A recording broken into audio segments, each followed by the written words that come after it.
Ahí está grabando, profe. Sí, ya está grabando. Bien.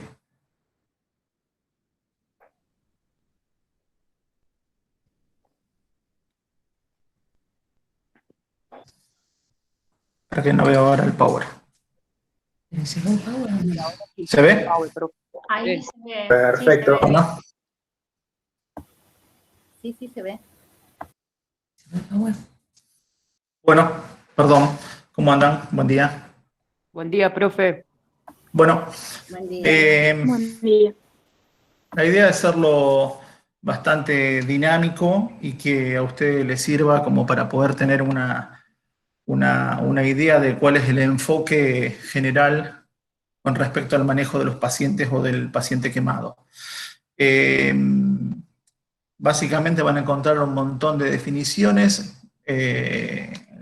La que más me parece acorde y correcta en cuanto a la definición, podemos decir que se trata de una lesión que ocurre en un tejido vivo, en donde la piel es el órgano que con mayor frecuencia sufre este tipo de lesiones, este tipo de quemaduras. La injuria va a depender muchas veces de distintos factores. Existen injurias térmicas, injurias químicas, injurias eléctricas o biológicas. Como ustedes saben, la piel representa una barrera importante de defensa contra diferentes microorganismos y esto puede, en caso de no tomar medidas adecuadas o acertadas en un tiempo prudencial, puede terminar en un cuadro séptico grave, en un shock séptico, con la consiguiente falla multiorgánica y un compromiso bastante alto, bastante elevado de la vida. Una de las cuestiones más importantes que tienen que tener en cuenta en el manejo de los pacientes quemados es la atención inicial o la atención prehospitalaria, que tienen que conocer el manejo básico de la ATLS.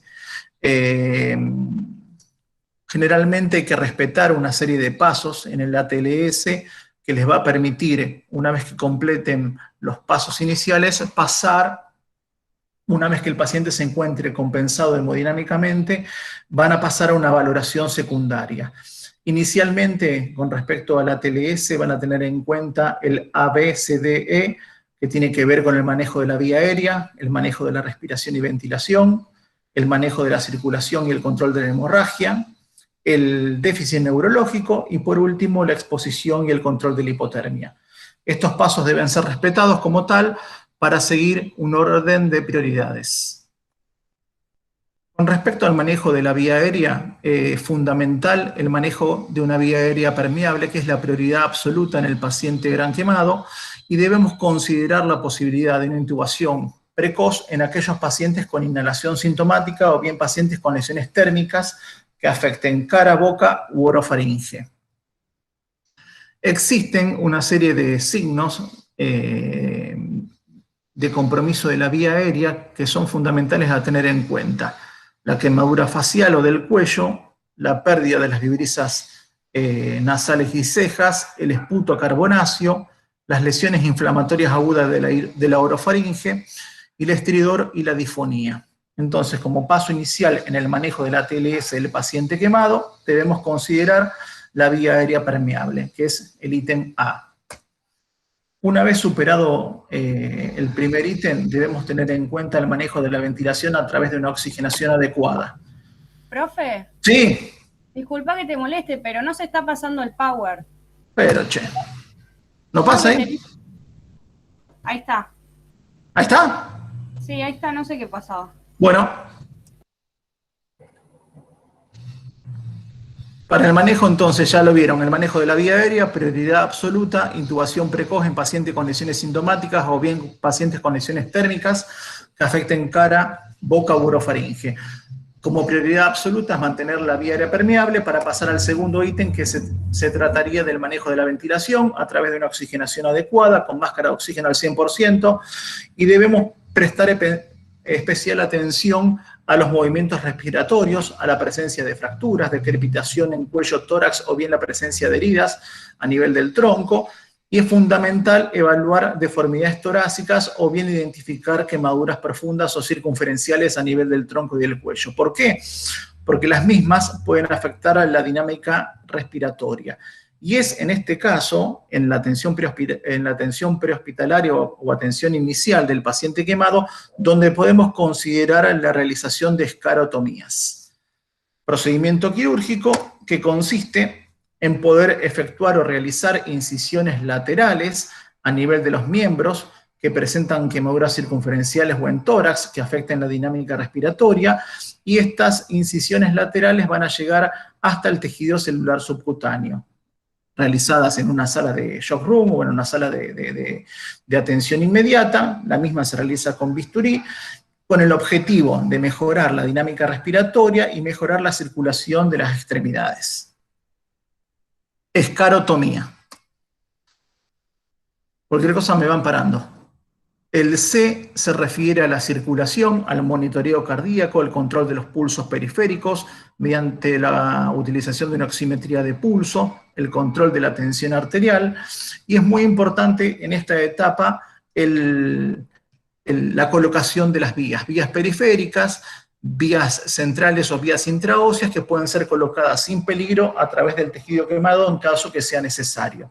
Preferentemente las vías periféricas van a ser vías periféricas de grueso calibre, en número de dosis factible, y si no, pasaríamos a la utilización de una vía central, o en caso de que tampoco se pudiera por afectación de la quemadura de la región de la cabeza o del cuello o del tronco, realizaríamos una vía intraósea. Es muy importante en este ítem prestar atención a la perfusión a nivel de las extremidades, como dijimos en el ítem anterior, sobre todo por el compromiso de la circulación periférica, porque puede estar indicado en caso de compromiso vascular una escarotomía, como vimos también en la figura anterior. El punto D se va a referir a la evaluación del déficit neurológico a través de la escala de coma de Glasgow, que está conocida también por ustedes, seguramente la han visto en otras oportunidades, en donde debemos establecer, mediante una serie de maniobras o de maniobras o de examen físico, debemos determinar cuál es el puntaje en la escala de Glasgow para tratar de determinar cuál es el deterioro de la conciencia del paciente. Si tiene un valor en la escala de Glasgow de 9 o menos, puede ser pacientes que se encuentran en estado comatoso, con un estado neurológico que está francamente disminuido, que necesitan seguramente una intubación orotraqueal precoz. Por último, el tema o el punto E se refiere a la exposición, que tiene que ver sobre todo con retirar ropas, calzado, todo tipo de accesorios que pueda presentar el paciente, con el objetivo de evaluar completamente al paciente desnudo, para descartar lesiones asociadas.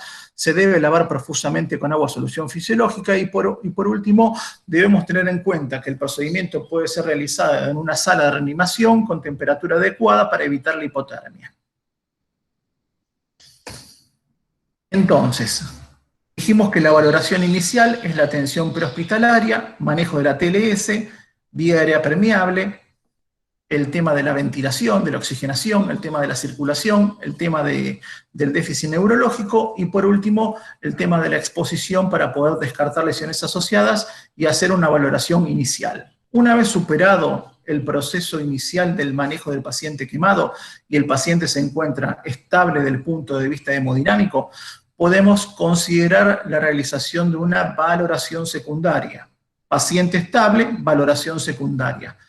Sí, en este ítem ya es importante una historia clínica minuciosa, en donde debemos recabar datos acerca de la cinemática del trauma, o sea, acerca del mecanismo del accidente, y debemos efectuar un examen físico completo. ¿Qué debemos tener en cuenta en esta etapa? Sobre todo, importante, calcular la extensión y la profundidad de las quemaduras. Podemos ya en este manejo inicial considerar la solicitud de estudios o exámenes complementarios, un laboratorio, tener en cuenta la determinación de gases en sangre. Podemos tipificar el paciente con grupo sanguíneo y factor, pedido hecho al servicio de hemoterapia, evaluar la necesidad de imágenes, placas de tórax, de frente y perfil, y como medidas iniciales debemos considerar la posibilidad de dejar al paciente en ayuno, con nada por boca. En caso de ilio, considerar la posibilidad de una sonda nasogástrica, que la misma puede ser utilizada precozmente como una vía de alimentación precoz. Para el control de la diuresis horaria vamos a considerar la necesidad de una sonda vesical, y con respecto a la analgesia tenemos en cuenta que para quemaduras leves podemos utilizar antiinflamatorios no esteroideos, y para quemaduras más graves o pacientes más críticos, morfina, derivados y demás, combinados con benzodiazepinas. Un ítem importante a recalcar: el tema del uso de los antibióticos, que no se va a usar en la profilaxis y sí va a estar indicado en la infección de la quemadura. Sí, a todos los pacientes efectuamos profilaxis antitetánica. Esas son las medidas iniciales que vamos a tomar una vez que tenemos el paciente estabilizado, luego del manejo de la TLS. Un ítem importante es la reposición hidroelectrolítica del paciente quemado. Generalmente está la fórmula de Parkland, o también conocida como fórmula de Bruck modificada, que es una de las fórmulas más reconocidas, en donde emplea la solución de Ringer lactato de 3 a 4 mililitros por kilo de peso del paciente por porcentaje de superficie corporal quemada. Calculado el volumen, la mitad de lo calculado se va a pasar en las primeras 8 horas, mientras que la mitad restante va a ser suministrada en las 16 horas restantes de las 24 horas en la cual se hace el plan de hidratación parenteral. Importante que exista un seguimiento clínico, que sea un seguimiento bioquímico con laboratorios, con medio interno, con control de la diuresis, con control de la presión venosa central. O sea, importante el manejo clínico en estos pacientes. ¿Cómo calculamos? ¿Cómo calculamos la extensión de la quemadura?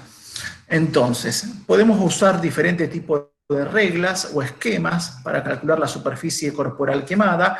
Dos de ellos se utilizan para pacientes adultos, que es la regla de los 9 y la regla de la palma de la mano.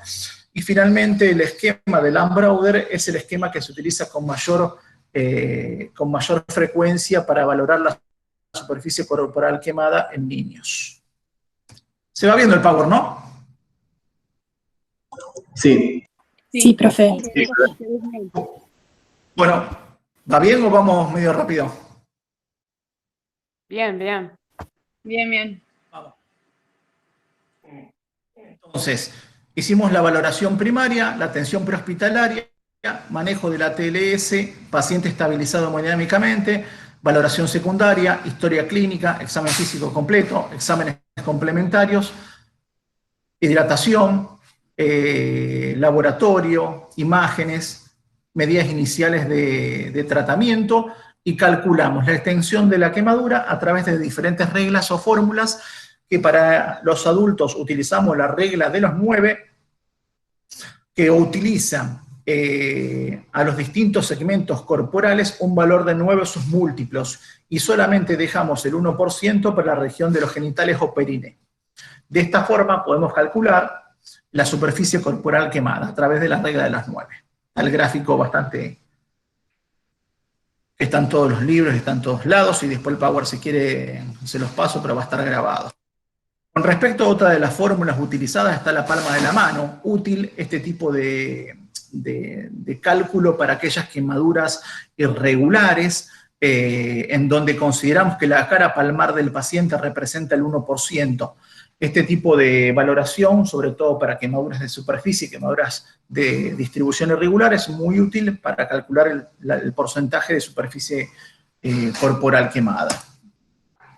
Por último, para valorar la quemadura en pacientes adolescentes o en niños, utilizamos el esquema de Lambrauder, que va dando a cada, digamos, a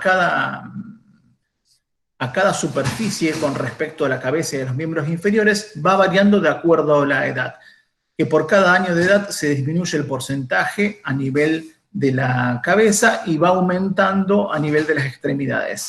Si se fijan en el dibujo, van viendo que para la cara, para el rostro, para la cabeza, representa al año el 18% de la superficie corporal quemada, mientras que para los 15 años ese porcentaje ya queda en un 9%. Y ahí viceversa, a nivel de las extremidades o a nivel del tronco, va variando el porcentaje, y a medida que va aumentando la edad del niño, aumenta de forma paulatina el porcentaje que representa la superficie corporal quemada. Entonces, una vez que hicimos la valoración de la extensión de la quemadura, que calculamos el porcentaje de superficie corporal quemada, debemos proceder a calcular la profundidad o saber cuál es la profundidad de la quemadura. Generalmente en nuestro país utilizamos la clasificación de Fortunato Benain, que es un cirujano argentino, en donde distingue o clasifica las quemaduras en tres tipos. Las quemaduras tipo A, las quemaduras tipo AB y las quemaduras tipo B o profundas. Para valorar la profundidad de la quemadura, generalmente una de las reglas clásicas o básicas consiste en punzar la zona afectada con una aguja, el cual el paciente puede llegar a responder con hiperalgesia en caso de quemaduras tipo A o quemaduras superficiales, puede responder con hipoalgesia en caso de quemaduras intermedias o bien con analgesia total en caso de quemaduras profundas o tipo B. En líneas generales, las quemaduras tipo A, también denominadas de primer grado, tenemos dos tipos de quemaduras, las superficiales, que generalmente se manifiestan clínicamente con un enrojecimiento de la piel, que es el clásico eritema postsolar, mientras que existe otra variable o otra variante de quemadura tipo A, que es la tipo flictenular, en donde está comprometida en estos casos la membrana basal, sin llegar a la dermis, y se manifiestan clínicamente con la aparición de ampollas o flictenas. Generalmente este tipo de quemaduras tipo A o de primer grado o superficiales generalmente curan sin dejar secuelas en 1 o 2 semanas. Las quemaduras tipo AB o quemaduras intermedias o de segundo grado, tenemos dos tipos de quemaduras. Las intermedios superficiales, que son aquellas que se van a regenerar a partir de restos epidérmicos de las faneras, y tenemos las intermedio profundas, que en este caso, con mayor destrucción tisular, evolucionan hacia una profundización que van a requerir muchas veces un autoinjerto de la piel para lograr su curación definitiva. Finalmente, tenemos las quemaduras profundas o de tipo B o de tercer grado, en donde la lesión se va a extender hacia la hipodermis y están afectadas todas las capas de la piel. Generalmente van a requerir de un autoinjerto para su curación definitiva, y en este caso lo que marca la característica clínica del examen físico es la presencia de una zona negra, de color marrón o negro acartonada y completamente insensible. El cuadrito que van a ver que explica de forma más detallada lo que vimos a continuación, lo que vimos anteriormente en los diferentes grados de quemadura, la presencia de los signos clínicos, la presencia del pronóstico, la presencia del punto de vista histológico, cuál es la membrana o hasta dónde se encuentra afectada la capa de la piel por la quemadura. ¿Qué pasa con los grupos de gravedad? ¿Cómo lo vamos a determinar? Bueno, en base a la extensión y a la profundidad de la quemadura, en base a la superficie corporal quemada y a la profundidad de la quemadura, podemos determinar que van a existir distintos grupos de gravedad. Existen 4 grupos y van a ver que en los extremos, en el grupo 1, se encuentran los pacientes de riesgo leve, que son pacientes que se van a manejar de forma ambulatoria. Tenemos los pacientes de riesgo moderado que se van a manejar pacientes internados en sala general, y los pacientes más críticos, más graves, los de elevada morbimortalidad, son pacientes que se van a manejar en unidad de quemados. Van viendo que en base a la superficie de la extensión de la quemadura y a la profundidad de la misma, pueden llegar a determinar cuáles son los grupos más leves, moderados, graves o críticos. Como consideración es importante, tenemos que tener en cuenta que existen otra serie de factores que son factores pronósticos que pueden determinar o que pueden modificar la morbimortalidad del paciente quemado. Sobre todo la afectación de localizaciones especiales, como pueden ser las caras, las articulaciones, mamas, manos, pies, cuello y periné. La presencia de fracturas o de traumatismos asociados a las quemaduras, pacientes añosos, pacientes con grandes comorbilidades, hipertensos, diabéticos, pacientes con neumopatías, o sea, son todos pacientes con con comorbilidades que pueden llegar a incrementar la mortalidad del paciente quemado. Básicamente, lo que hablaba con respecto a los grupos de gravedad, el grupo 1, que es el manejo ambulatorio, pacientes que se manejan en consultorio externo, en donde se realizan curaciones o coberturas con sulfadiazina de plata, que es el conocido Platzul, o bien nitrofurazona, que se realizan vendajes cómodos, no compresivos, que requieren curaciones cada 24 o 48 horas y seguimiento por consultorio externo. Ese tipo de quemaduras son quemaduras que van a curar sin dejar secuelas, generalmente en un plazo de 5, 10, 12 días. Los pacientes que se encuentran en sala general, con medidas clínicas básicas, iniciales, como dijimos, el plan de hidratación, el seguimiento clínico, el control de la gasometría, el control del laboratorio, el manejo del medio interno, o sea, son pacientes de seguimiento clínico, mientras que los grupos 3 y 4, que son los pacientes que van a requerir hospitalización en centros especializados, son pacientes que van a meritar de un enfoque multidisciplinario, de un manejo infectológico, ya que la infección que puede acontecer en estos pacientes son la principal causa de muerte en pacientes quemados, el manejo multidisciplinario, con intensivistas, con infectólogos, con clínicos, con cirujanos plásticos. Estos pacientes son pacientes graves, pacientes críticos, que son necesarios de manejar en un centro especializado.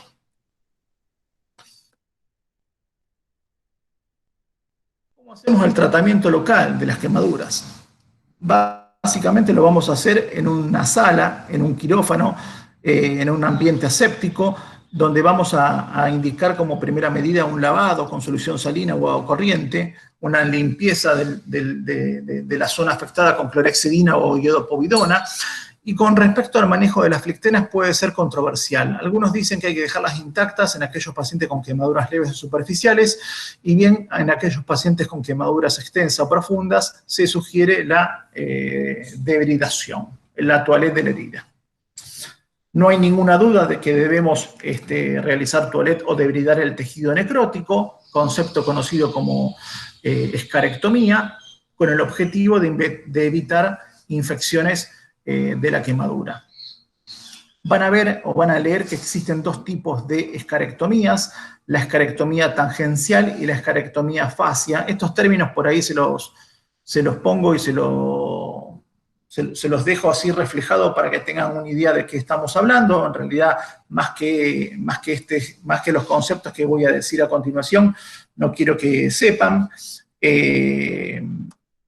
La escarectomía tangencial está realizada o efectuada con dermátomo de forma secuencial. El objetivo es obtener un lecho sangrante para poder realizar una cobertura precoz. Este tipo de escarectomía tangencial presenta un resultado funcional y estético óptimo, que no está utilizada para grandes superficies, para grandes quemados, y sí puede ser utilizada la escarectomía tangencial para localizaciones especiales, como puede ser la cara o el cuello. Con respecto a la escarectomía afasia o transcutánea, es una escarectomía más profunda. Generalmente la remoción de la escara se realiza hasta el tejido celular subcutáneo. Tiene limitaciones en cuanto al resultado estético y funcional. Puede emplearse generalmente en pacientes inestables o bien con quemaduras extensas por su sencillez o por su rápida ejecución y mayor control de la hemostasia. Son los dos tipos de escarectomías que pueden leer o que pueden escuchar. Por último, con respecto a la cobertura de la piel, la misma puede hacerse a través de auto, homo o bien heteroinjertos.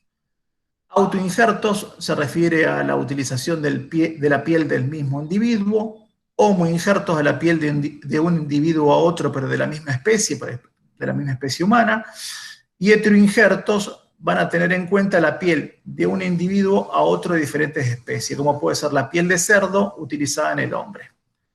Son los tipos de cobertura que podemos utilizar para poder reparar inmediatamente o para poder hacer una cobertura precoz de la quemadura. Finalmente, existen hoy en día los sustitutos cutáneos, que son elementos que van a reemplazar la piel. Los mismos pueden ser usados para quemaduras extensas y pueden tener un carácter transitorio o definitivo. Para ello podemos utilizar la piel de cerdo, piel cadavérica, la membrana amniótica, el colágeno bovino y hoy en día están las matrices dérmicas. Todo esto puede ser utilizado para grandes quemados y puede ser usado como forma transitoria, como paso previo al injerto definitivo de piel, o bien puede ser definitivo en caso de que no tengamos la posibilidad de injertar piel, piel del propio paciente. Vamos a llegar, es cortito, admitir. No. Vamos con las preguntas.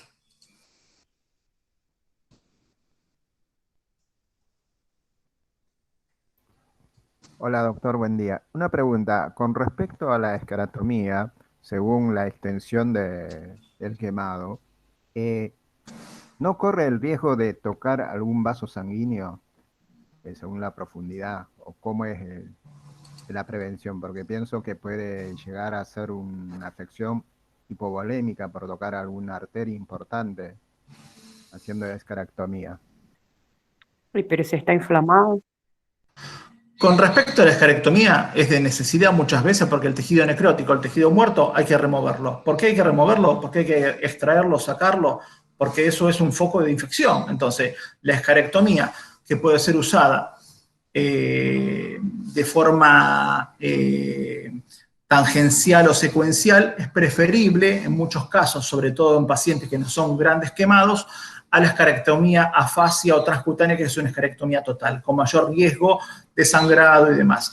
Pero lo que quiero decir es que la escarectomía en algún momento, de forma precoz, hay que efectuarla con las medidas asépticas posibles en un quirófano, con todas las medidas que se necesita, con la analgesia, con la antibiótico-terapia, todo lo que uno necesita para poder efectuar la escarectomía, para poder remover el foco infeccioso.